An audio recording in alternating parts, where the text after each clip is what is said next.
Hi, I'm Asuntha Chiang, Executive Director for the Governor's Base Realignment and Closure Subcabinet in Maryland. But I first must come clean about something. This is not my presentation's real title. This is. Yes, for those of you who didn't know, I am a certified pimp and have been pimping for many, many years now. Today, though, I would like to show you how pimping can be used towards your economic development project success. But first, a bit about pimps. PMP stands for Project Management Professional, the little I's for integrity. It's an internationally recognized certification from the Project Management Institute. This process is the gold standard used by the federal government and private sector to build everything from computer software to NFL stadiums. There's a lot to pimping, but let's start out with the 5 basics phases: initiating, planning, executing, controlling, and closing. Where executing and controlling, as you can see, are codependent. So let's see how this works with a large economic development project like BRAC in Maryland.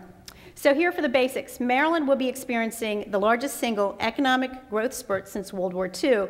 We anticipate approximately 60,000 jobs going to and around the 5 military installations in central Maryland, as you see here on the map.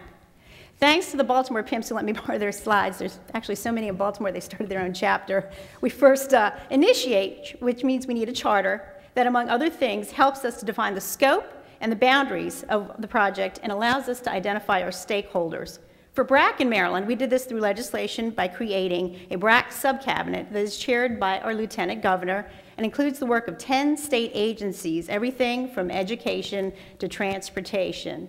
In addition to creating the subcabinet, we defined our scope, which is to support the military mission while maximizing opportunities and, oh yeah, enhancing the quality of life in our state through a regional partnership. This is really a tall order, but a very doable order using the PMI model. Okay, so this busy slide says that you need to take some time to plan well. Everything from planning costs to schedules to communications to how you're going to procure items. In the end, this will make a big difference in your end product. So for BRAC, we held 10 meetings in 10 different counties and gathered and synthesized input for 7 months from military commands, Congress, local elected officials, and of course the residents of Maryland, basically anyone who had any opinion about BRAC. After that ramp up, we came up with this, our action plan. What makes this plan different, though, than most economic development plans is that we have a very detailed work breakdown schedule, or WBS, that tells us precisely what to do and when to do it. And it looks something like this.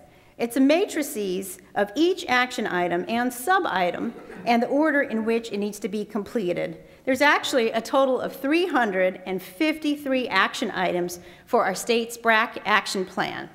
Next, the execution phase, where, as you can see, it's critical to integrate your communications plan with your personnel, your procurement, and your quality assurance. Some examples, for instance, of what we have accomplished in the execution phase of BRAC are new programs through legislation, breaking ground for new roads, and building our workforce pipeline.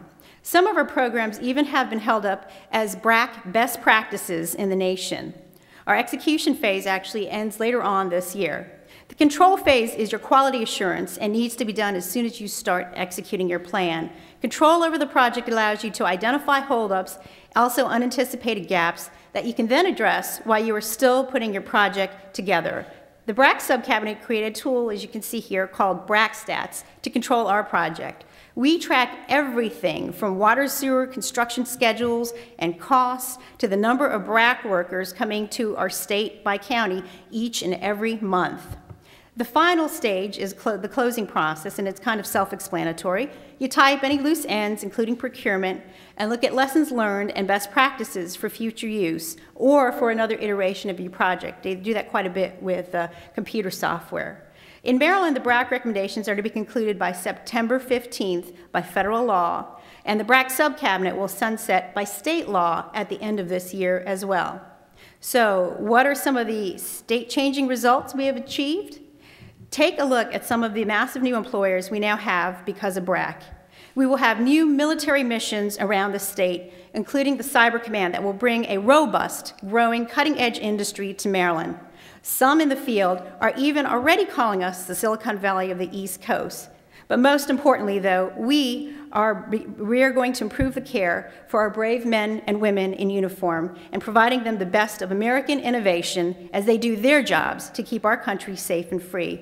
As a state, by using the PMI process, we bring transparency to what we're doing and accountability for our limited resources, which then brings about greater efficiencies in time and money. This makes it a win for all and something you can do easily to pump up, or should I say, pimp up your economic development projects.